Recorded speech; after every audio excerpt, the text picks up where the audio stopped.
एका गरीब बापाने मुलाला फक्त एकच गोष्ट सांगितली होती, बाळा, मी तुला संपत्ती देऊ शकत नाही, पण अशी शिकवण देईन की जग तुला सलाम करेल. आणि पुढे जे घडलं ते ऐकून हजारो लोक रडले. एका छोट्याशा गावात रामू नावाचा गरीब माणूस राहत होता. घर मातीचं, अंगावर जुने कपडे, पण मन सोन्यासारखं. रामू दिवसभर मजुरी करायचा, कधी विटा उचलायचा, कधी शेतात काम करायचा. 2 वेळच्या जेवणासाठी तो रोज झगडायचा.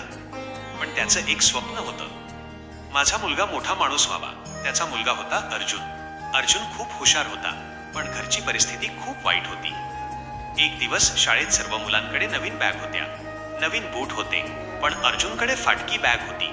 सर्व मुलं त्याला हसू लागली. हे गरीब, तुझ्या बापाकडे पैसे नाहीत का?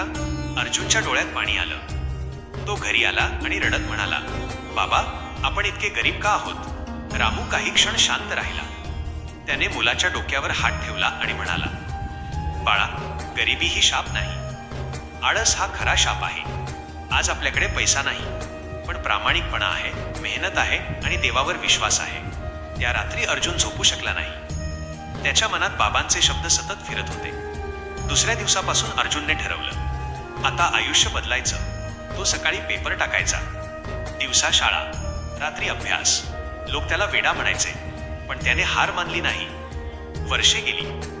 एक दिवस अर्जुन मोठ्या ऑफिसमध्ये अधिकारी बनला. मोठी गाडी, मोठं घर, सर्व काही मिळालं.